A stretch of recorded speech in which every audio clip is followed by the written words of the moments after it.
آپ حضرات کے سامنے کتاب و سنت کی کرنوں کو بکھیر سکوں۔ میں آج اپنے تیسرے راؤنڈ کے آخری جلسے سے خطاب کرتے ہوئے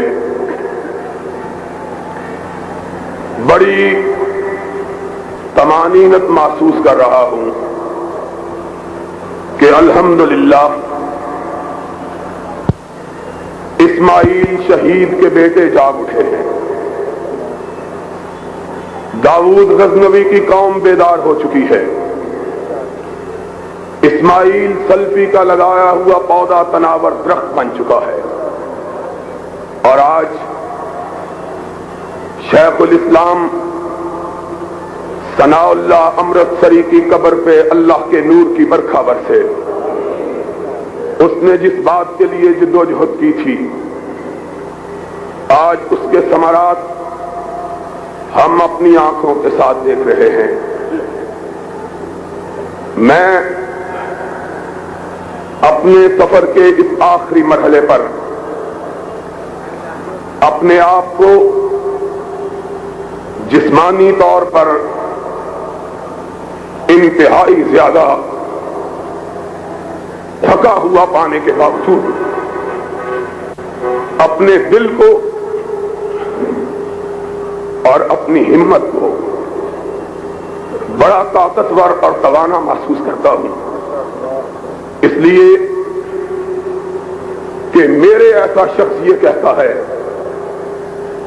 جس نے بڑے بڑے مشترکہ جلسوں کو خطاب کیا ہوا ہے کہ الحمدللہ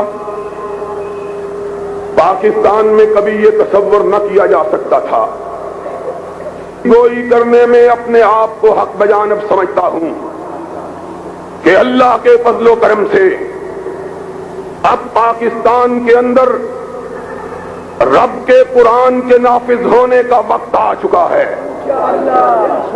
نبی کے فرمان کے نافذ ہونے کا وقت آ چکا ہے، اس لیے کہ قافلہ حق کے جوان بھی جاگ اٹھے ہیں، ان کے بوڑھے بھی جاگ اٹھے ہیں، اور جب یہ قافلے جوانوں کو ساتھ لے کر اپنے بوڑھوں کو ساتھ لے کر چل پڑتے ہیں تو پھر دنیا کی کوئی طاقت ان کو منزل مراد تک پہنچنے سے نہیں روک سکتی ہے۔ اور مجھے آج جمعیت کے زیر اہتمام 6 ماہ کے اس مختصر سے وقفے میں 18ویں بڑے جلسہ عام سے خطاب کرتے ہوئے اس بات کا احساس ہو رہا ہے کہ یہ دور اہل حق کا دور ہے، یہ دور کتاب و سنت کا دور ہے، اور اب دنیا کی کوئی طاقت پاکستان کی فضاؤں میں کتاب و سنت کے پرچوں کو بلند ہونے سے نہیں روک سکتی ہے۔ لوگوں، میں بہت سی باتیں آپ سے کرنا چاہتا ہوں، مجھے اس بات کا شدید احساس ہے کہ اپنے ساتھیوں کا ایک ادنا کارکن ہونے کی وجہ سے اور آپ کی جماعت کے ایک چوکیدار ہونے کی حیثیت سے میری باری ہمیشہ آخر میں آتی ہے، اس لیے وقت کی تنگی کی وجہ سے میں بہت سی باتیں جو اپنے دل میں خیال کر کے آتا ہوں، سوچ کے آتا ہوں کہ کہوں گا، نہیں کہہ سکتا، لیکن پھر اس بات سے اپنے جی کو بہلا لیتا ہوں، میر جمع ہے احباب حال دل کہہ لے، پھر التفات دل دوستاں رہے نہ رہے، اور دھوبی گھاٹ کے اس عظیم الشان اجتماع کو میں مخاطب ہو کے 2-3 بنیادی باتیں سمجھانا چاہتا ہوں۔ ایک بات شریعت بل کے حوالے سے ہے، دوسری بات پاکستان کے حکمرانوں کے حوالے سے ہے، تیسری بات ہمارے مستقبل کے ارادوں کے بارے میں ہے۔ آج ہم سے یہ کہا جاتا ہے کہ جمعیت اہل حدیث پاکستان اور خصوصاً احسان الہی ظہیر شریعت بل کی مخالفت کر رہا ہے۔ میں یہ بات واضح کر دینا چاہتا ہوں، ہم وہ لوگ نہیں ہیں جو کسی کی دھمکیوں سے مرعوب ہو جائیں یا کسی کے پروپیگنڈے سے متاثر ہو جائیں۔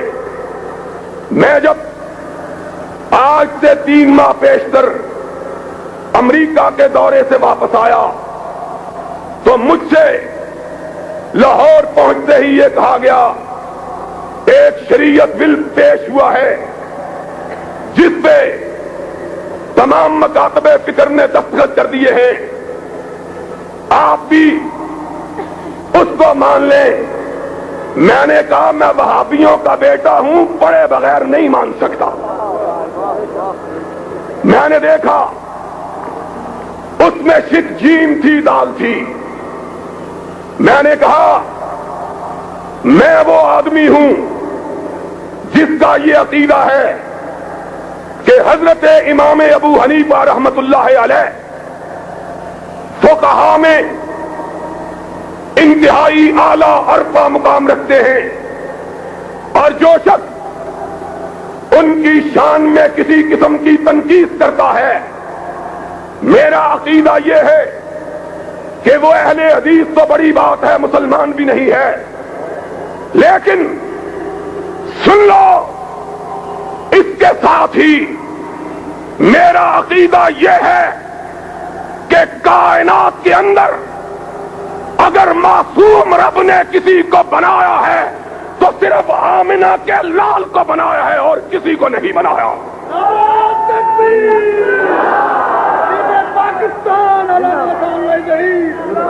اس لیے میں کسی غیر معصوم کی بات کو شریعت نہیں مان سکتا۔ مجھ کو قتل کرو، دار پہ کھینچو مجھ کو قتل کرو، دار پہ کھینچو مجھ کو، میں نے یہ جرم کیا ہے کہ میں سچ بولتا ہوں۔ تمہارے جی میں جو آئے کہہ لو، لیکن ہمارے جیتے جی قرآن کے علاوہ، رحمت کائنات کے فرمان کے علاوہ کسی بات کو شریعت قرار دیا جا سکتا میں نے نہیں، اور میرے تو اکابر نے، میرے اسلاف نے اس وقت یہ نعرہ رستاخیز بلند کیا تھا جب واقعی حق کہنے کے جرم میں لوگوں کو پھانسی پہ لٹکایا جاتا تھا، اور اس وقت انہوں نے اس حقیقت کا اظہار کیا تھا جب بر صغیر پاکستان اور ہندوستان کی بستیوں میں وہابی ٹاما ٹاما ہوتا تھا، کسی میں ایک، کسی میں دو، انہوں نے یمین اور یسار کو نہ دیکھا۔ اور آج تو میں کہتا ہوں گئے دن کے تنہا تھا میں انجمن میں، یہاں اب میرے راستاں اور بھی ہیں۔ میں تو اس دور میں ہوں کہ اللہ کے فضل و کرم سے خیبر سے لے کر کراچی تک اہل حدیث اس ملک میں اپنی قوت اور طاقت کو منوا چکے، اور حفیظ کے الفاظ میں حفیظ اہل زبان کب مانتے تھے؟ بڑے زوروں سے منوایا گیا ہوں، منوایا ہے ہم نے اپنے آپ کو۔ اب دنیا کی کوئی طاقت اس ملک میں اہل حدیث کی قوت اور طاقت سے انکار کرنے کی جرأت نہیں کر سکتی۔ یہ زانی نے بات کہی تھی وہ دن گئے جب اہل حدیثوں کے سر خیل نام نہاد سربراہ انگوٹھا لگانے والے ہوتے تھے.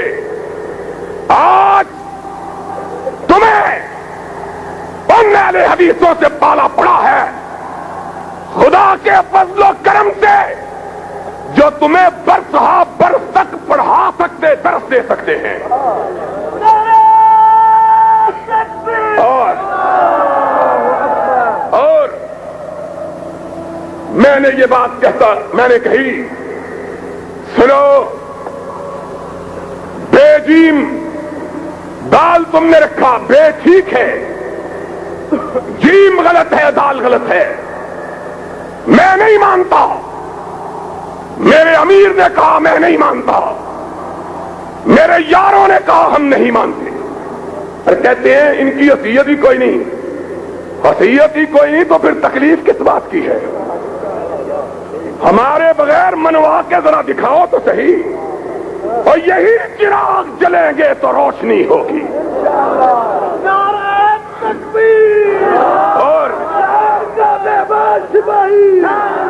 ان کو چہروں کو مت دیکھو کہ شام ہی سے بجھا سا رہتا ہے دل ہوا ہے چراغ مفلس کا. کوئی اہل حدیث کی نمائندگی کا دعویٰ نہیں کر سکتا چاہے کسی کے کندھے پہ سوار ہو کے آ جائے. اور اہل حدیث وہی ہے جو نہ غیروں کا سہارا لے نہ دوسروں کا سہارا لے. وہ وہی بات کہے جو قرآن میں موجود ہو محمد کے فرمان میں موجود ہو. کہنے لگے تمہارے مان گئے. ہم نے کہا جو مان گئے وہ جان سے گئے اور جو مان گئے وہ جان سے پہچان سے بھی گئے. اگر کبھی ان کا راستے میں چلتے ہوئے ایکسیڈنٹ ہو جائے کئی دن ان کی لاش سرد خانے میں پڑی رہے کسی کو پتہ ہی نہیں چلے کہ مرنے والا کون تھا. تم کیا بات کرتے ہو؟ سنو پھر ہماری للکار گونجی. ہم نے کہا سن لو ہم نے اس ملک کو قرآن و سنت سے وابستہ رکھنے کی قسم کھائی ہے. اور اونچی کہو قرآن و سنت سے وابستہ رکھنے کی ہاتھ بلند کر کے کہو ہم نے قرآن و سنت سے وابستہ رکھنے کی قسم کھائی ہے. دنیا کا کوئی شخص ہم سے غیر شریعت کو شریعت منوا سکتا نہیں. انگوٹھے لگا دیے جنگ میں مضمون چھپاؤ لوائے وقت میں چھپا آسان لائی زہر کی کیا حیثیت اور جیم بھی ٹھیک دال بھی ٹھیک. اور ایک مولوی صاحب نے کہا انگریز کے قانون سے تو اچھا ہے. میں نے کہا نہیں حضرت علی مرتضیٰ نے کہا تھا کلمۃ حق ارید بہا الباطل. بعض دفعہ سچی بات کہہ کے مراد جھوٹی ہوتی ہے. انگریز کے قانون سے اچھا نہیں ہے. مجھ سے نوائے وقت کے نامہ نگار نے پوچھا کیوں؟ جواب چھپا. میں نے کہا انگریز کے قانون کو ہم نے کفر سمجھ کے مانا تھا محمد کی شریعت سمجھ کے نہیں مانا تھا. ہم کو آج غیر شریعت کو شریعت منوانا اور پھر ان فقیروں کی بات رنگ لائی اور ہم مسکرائے کہ کیا عشق نے سمجھا ہے اور کیا حسن نے جانا ہے. ہم خاک نشینوں کی ٹھوکر میں زمانہ ہے. بڑی بڑی جماعتیں بسمل کی طرح تڑپ رہی تھی. کہہ رہے تھے بیڑا غرق ہو گیا ہے. استطان لائی ظہیر نے سلپ پٹ کر دیا. پھر جواب ملا کوئی نہیں ہم نے جلسے کیے. پاکستان کی ایک آدھ جماعت کو چھوڑ کر کسی جماعت کا اتنا بڑا جلسہ نہیں اور جلسے ہوں گے. اور بولا جلسے اونچی بولا جلسے جلسے انشاءاللہ اہل حدیث کی قوت منوائی جائے گی. مانے پھر بورڈ بیٹھا، اب پھر بددیانتی برتی گئی ہے، ہم سے اسی لیے ناراض ہیں، ہم سے اسی لیے خفا ہیں کہ دنیا کا کوئی شخص ہم کو ورغلا نہیں سکتا، بہلا نہیں سکتا۔ اور حضرت صاحب وہ ہیں کہ شاعر نے کہا تھا کھلونے دے کے بہلائے گئے ہیں، تمناؤں میں الجھائے گئے ہیں۔ میں نے کہا ہزار دام سے نکلا ہوں ایک جنبش میں، جسے غرور ہو آئے کرے شکار مجھے۔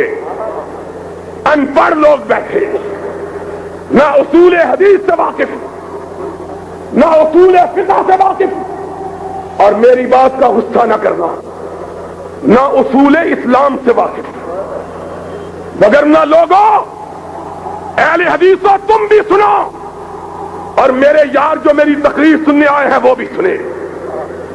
مجھے بتلاؤ، تمہیں کبریا کی قسم ہے، تمہیں ذات خدا کی قسم ہے، اور قرآن و سنت کا معنی بھی کسی کو آتا ہے کہ نہیں؟ اور بولو، قرآن کا پتہ ہے کس کو کہتے ہیں؟ سنت کا پتہ ہے کہ نہیں؟ یہ جید علماء، ان کو قرآن و سنت کا علم نہیں ہے۔ کیوں؟ نیا ترمیمی بل جو پاس کیا، اس میں کیا لکھا؟ اس میں لکھا ہماری یلغار پہ، ہماری للکار پہ، اس پہ لکھا شریعت قرآن و سنت کا نام ہے، اور نیچے لکھا توضیح، نیچے لکھا توضیح، وضاحت۔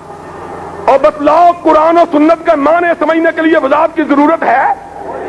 بچے کو بھی بتاؤ، جو بچہ مسلمانوں کے گھر پیدا ہوتا ہے اس کو بھی معلوم ہے قرآن کس کو کہتے ہیں، سنت کس کو کہتے ہیں۔ لیکن لوگ بڑے دل فریب نعرے لے کے آئے، اور جانتے ہیں یہ قوم نعروں پہ بڑی الجھتی اور بڑی جلدی لک جاتی ہے۔ سین دال کو بدلا توضیح کے عنوان سے 1 2 3 4 میں وہی غیر معصوم کی بات کو شریعت بنانے کی سازش کی جو پہلے بل میں موجود تھی۔ کہا قرآن و سنت کی توضیح کیا ہے؟ قرآن و سنت کے سمجھنے کے لیے خلفائے راشدین کی سنت نمبر 1 ٹھیک ہے، اہل بیت اعظام۔ کون اہل بیت اعظام؟ شیعوں کو خوش کرنے کے لیے کہا گیا کہ تشریح کے اندر نمبر 2 قرآن سمجھنے کے لیے اہل بیت اعظام کی ضرورت ہے۔ تیسری بات کہی گئی اجماع امت کی ضرورت ہے، اور جانتے ہو اجماع امت کسے کہتے ہیں؟ اجماع امت نام ہے قومی اسمبلی کے ممبروں کا۔ یہ ممبر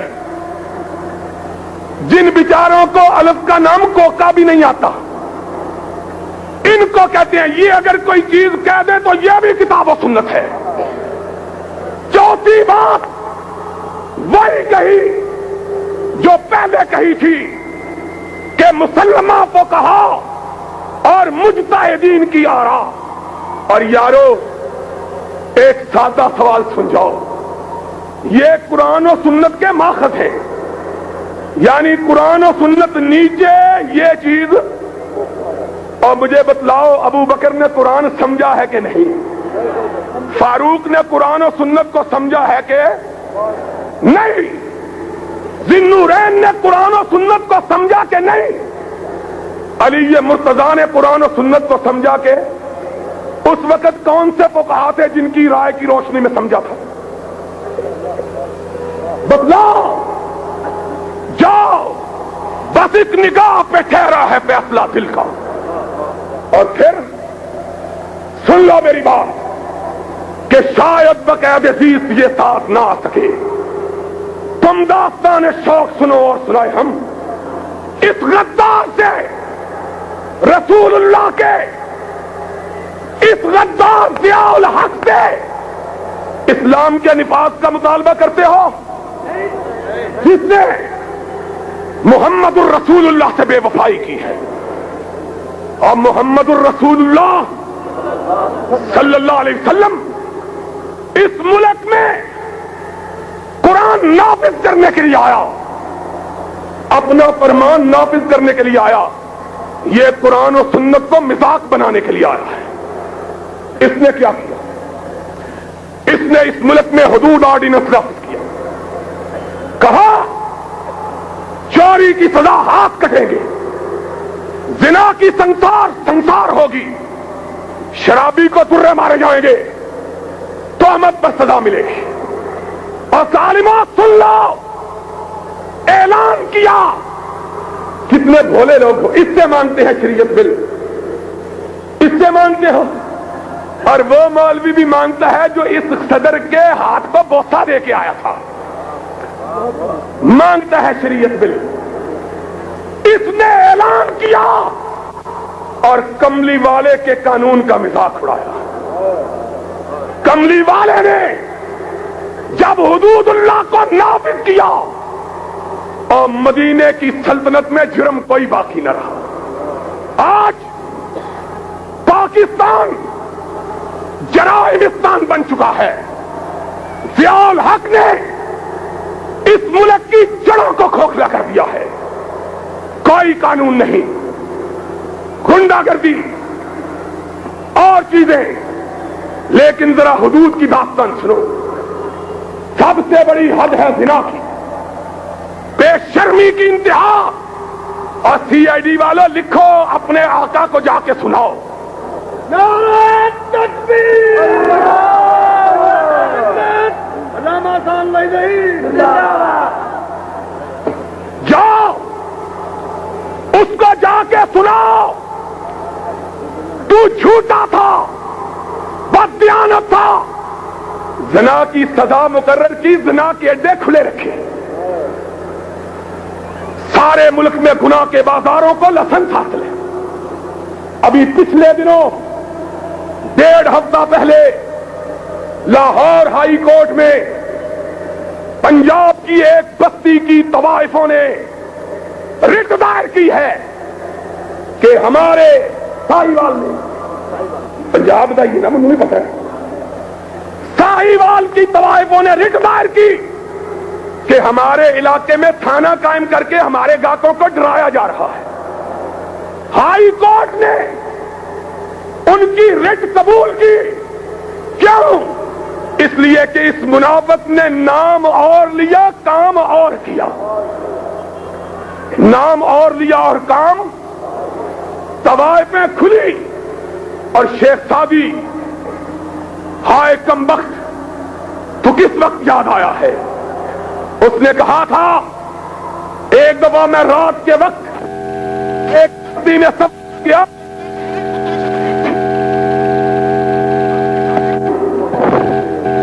بری ہوئی، میں اجنبی گزرا، کتے مجھ کو کاٹنے کے لیے دوڑے، میں نے پتھر اٹھانا چاہا، پتھر نے زمین کا ساتھ چھوڑنے سے انکار کر دیا۔ کہنے لگے شیخ سادی اللہ تیری عجب قدرت، یہ عجیب بستی کہ کتے کھلے ہوئے پتھر بندے ہوئے، کتے کھلے ہوئے اور پتھر، طوائفوں کو اجازت ہے، زنا کی سزا مقرر ہے۔ سبحان اللہ۔ شراب قومی اسمبلی کے اندر اس ضیاء الحق کے وزیر پیداوار نے اعلان کیا کہ ضیاء الحق کی حکومت میں سن 86 کے اندر پاکستان میں اتنی شراب پیدا ہوئی ہے جتنی 39 سال میں کبھی نہیں بنائی گئی، اور جتنی 39 سال میں کبھی۔ میرے آقا نے کیا کہا تھا؟ منافق کی 3 نشانیاں، اذا حدث کذب، جب بات کرتا ہے تو جھوٹ بولتا ہے، جب وعدہ کرتا ہے تو وعدے کی، اس نے تو کعبے کا غلاف تھا ہم کے وعدہ کیا تھا، 90 دن اب 9 سال بھی گزر گئے، اب بھی ہماری جان چھوڑنے کے لیے تیار۔ پھر اس نے کیا کیا؟ زکات و عشر کا قانون نافذ کیا، پتہ ہے کہ نہیں؟ اس قانون کو سرکاری اور درباری ملاؤں کے خریدنے کے لیے وقف کیا۔ آج میری مسجد کا مدرسہ، ایک حیرت کی بات سن لو، دھیان سے، سارے ملک کے مدرسوں کو گرانٹ ملتی تھی، میری اپنی مسجد تو ہے نہیں، میرے باپ کی نہیں، میرے دادا کی نہیں، میں تو وہاں جمعہ بھی مفت پڑھاتا ہوں، وہاں 80,000 روپیہ سالانہ دیتے تھے۔ جب پتا چلا امیر المومنین کو کہ یہ احسان اللہ ظہیر کی مسجد ہے، کہنے لگا زکات بند کر دو مدرسے کی، یا اس کو کہو حق کہنا چھوڑ دے۔ اور میں نے کہا جاہل، اور تجھ کو سمجھ ہی نہیں آئی، تو نے ہم کو جانا ہی نہیں، کعبے کے رب کی قسم یہ 80,000 کیا ہے؟ 80 لاکھ ہو، 80 کروڑ ہو، 80 ارب ایک طرف ہو، محمد کی بات ایک طرف ہو، میں 80 ارب کو اپنے بوٹ کی ٹھوکر پہ رکھوں گا۔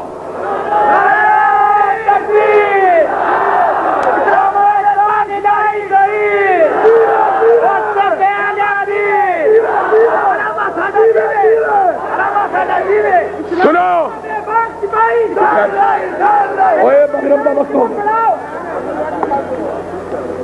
80,000 میر صاحب میرے مدرسے کے منتظم آئے، میں نے ان کو کہا ضیاء الحق کہتے ہیں 80,000 کے بدلے میں حق کہنا چھوڑ دو، اس کو کہو احسان اللہ ظہیر جمعیت اہل حدیث سے تمہیں چندہ کر کے 80 لاکھ دے دیتا ہے، تو ہماری جان چھوڑ دے، ہم سے لے لو، ہم سے لے لو 80 لاکھ، ہماری ہماری جان چھوڑ دو۔ اس نے یہ حشر کیا، اپنے ہواری ملا ایک مدرسے کو 3 لاکھ روپے ایڈ دی، میں نے کہا اس میں تو ایک بچہ بھی نہیں پڑھتا، کہنے لگا میں خود دیکھ کے آیا ہوں، اس میں بڑے بچے تھے، میں نے کہا کن کے بچے تھے؟ کہنے لگے محلے والوں کے، میں نے کہا پھر ان کو کیوں دیتے؟ کہنے لگے جی صدر صاحب دیو حمیتی جو نے، صدر صاحب ہر چوتھے دن تعویذ ان سے لیا کرتے ہیں۔ سن لو، تم نے یہ ظلم کیا، زکات نافذ کی، لوگوں کو باجماعت دھکیلا ایک فرقے کی طرف۔ الحمدللہ ہمارے جلسے ہر قسم کی فرقہ واری سے، آلودگی سے پاک رہتے ہیں، میں نام نہیں لیتا، اس نے لوگوں کو باجماعت اس فرقے کی طرف بھیجا۔ کیوں؟ کہنے لگا وہ لکھ دو کہ میں یہ ہوں، تم زکات سے مستثنا ہو جاؤ گے۔ میں نے اسلام آباد میں تقریر کرتے ہوئے کہا، میں نے کہا ضیاء الحق قیامت کا دن ہوگا، اما عائشہ کا ہاتھ ہوگا، تیرا گریبان ہوگا۔ اما عائشہ کہے گی تو اپنے اقتدار کے لیے میرے بابا کو گالیاں دلواتا رہا ہے، لوگوں کو اس مخصوص فرقے کی طرف، لوگوں اس نے اسلام کو رسوا کیا، اس نے ملک کے قانون کو رسوا کیا، اور تو اور اس نے مارشل لا کو بھی بدنام کیا۔ اتنے نیک بخت ہیں جدھر ان کا قدم جاتا ہے بدنامی ہی بدنامی آتی ہے۔ اور سن لو، اللہ کے فضل و کرم سے اہل حدیث اب جاگ پڑے ہیں، اور بولو اہل حدیث اب جاگ پڑے ہیں، اہل حدیث اب جاگ پڑے ہیں۔